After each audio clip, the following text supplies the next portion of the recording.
Hello, and welcome back to Intermission.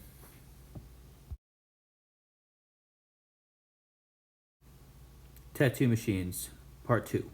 Most of these were all run on power supplies. Boom, power supplies. Now, fast forward into like the 2000 and I don't know, 16, 17 ish, people started to really jump on the rotary bandwagon, including myself. They were lighter. You didn't have to, as I said, you didn't have to tune any of the machines. You just picked them up out of the cabinet, maybe threw a little oil on them, fired them up, dude. They ran well, precise. Every single stroke was the exact same. I'm not going to get into all the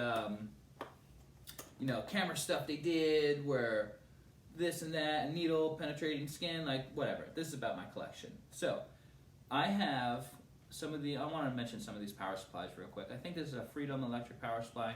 Very convenient, especially when I was traveling, doing conventions. This power supply was made to me by a homie, Scott, his name is. It doesn't say what this tin was, but this tin was from like the 60s or 70s or something like that. And he put all the guts into it for me, made it wave activated. This thing is beautiful, man. So he called it the Ouija box. Monster Electric is the company. Scott's the dude. He's super awesome.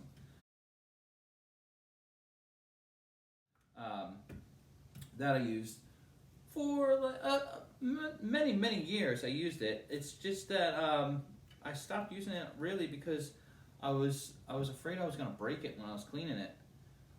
So this rad company came out called Musituku, and I'm pretty sure he's from like Spain or something like that. I'm not sure exactly. I'm lying to you, but this is all like aircraft, fucking thrown away parts. Dude's like legit a scientist, and he put all of his smarts into making a power supply, and by far the best power supply I've ever run. I had another homie, Chris, throw up his card real quick here, engrave it for me. Chris at Classic Tattoos. Boom. Engraved it, made it look nice. But then Musituku came out with this rad battery for, instead of carrying around a power supply, you could just throw this battery in your pack, and most machines run with that thing, which is awesome. Super awesome. Now, getting into the rotary machines. This is your simple direct drive rotary.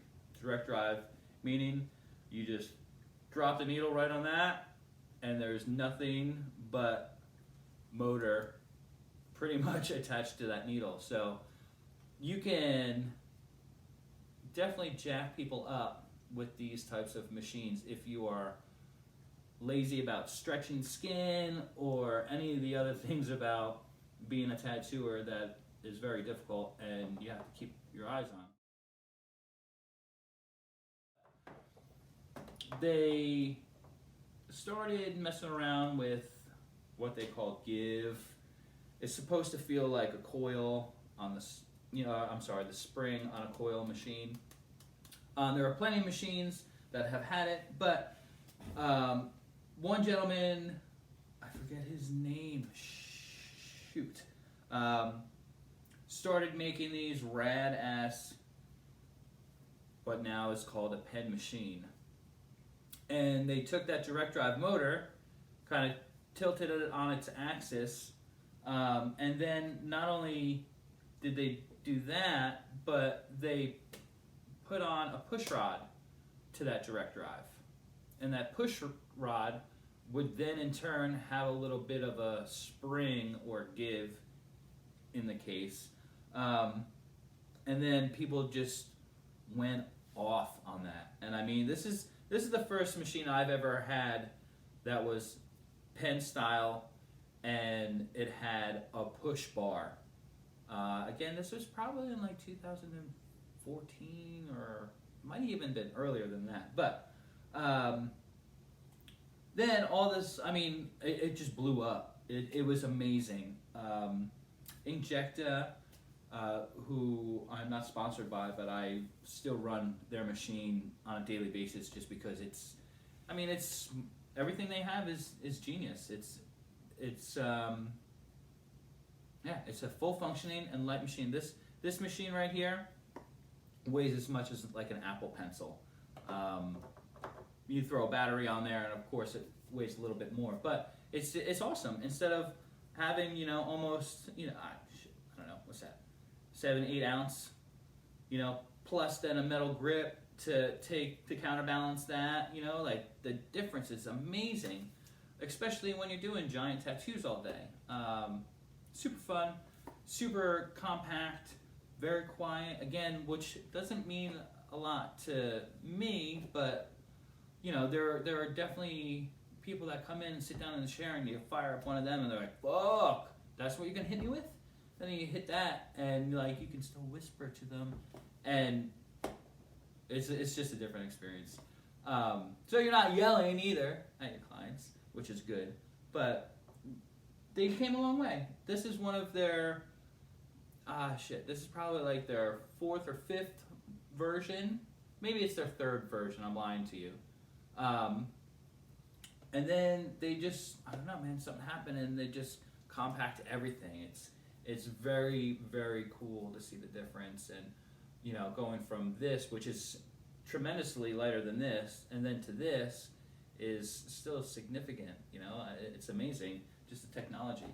I still have some of the older ones just because I just don't want to get rid of them.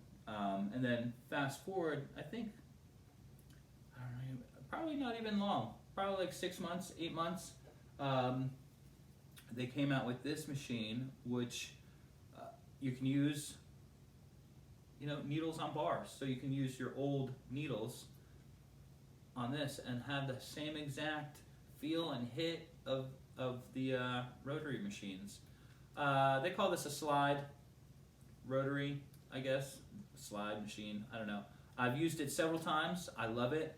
It's all the benefits of this to still being able to really be able to feel the needle when it's hitting the skin, so you know what you're doing, and shit, the skin's falling apart or blah blah blah, but I'm not going to get into that. Now, getting off of them back into like the more pen style machines, you have a swash drive, which was super great, and this machine is still, they call this the brush. This machine is very well-rounded and works great. It's just that like they don't have disposable grips is why I stopped using it, honestly. I just love the fact that you can take that grip, throw it in the red bag, and it's gone. You don't have to worry about it. Wash the machine, and it's golden. Now, Numa. Numa has been around for a long time. They came out with some air-powered rotary machines back in the day. Still, when we were using proper coils, they came out with air-powered rotary machines, and they were, revolutionary, sure, but the compressor and the flywheel was a little finicky, so they kind of lost to Lester for a little bit. But he's, I guess, doing nothing but hitting the drawing board since then, and he came out with this rad pen machine, and I have several of these still in my collection that I use. Again, I use them frequently, but not as much as the Injecta, just because of the disposable purposes. But Numa is a force to be reckoned with right now. They have their things going on. They have a new machine, I think it's like the 5 or something. It's rad. They use a critical battery. The whole thing, it's pretty rad. And it's pretty much the same setup as this would be. You take this off. This is for a cord. And you slap the battery on it. So it's, instead of having a power supply and that, you just have the power supply on the back of the machine. So pretty much, as I was saying, the Numa would look something like that now, but it's a different package as far as the body is concerned. But everything has drifted from this to kind of this over the past several years. There are still those few warriors that run coils, and we love you. I love hearing that at conventions.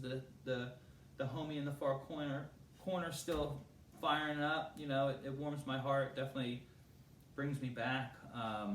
I'll probably only use coils ever again if someone asks, just because I don't know, man. I'm a little baby about my hands now. 20 years in, it's just easier to use the lighter machines. I still will never probably end up getting rid of these. They're very special to me. Will always have a place in my heart. And fast forward to the future, if you will. As I was saying, the battery is all in one.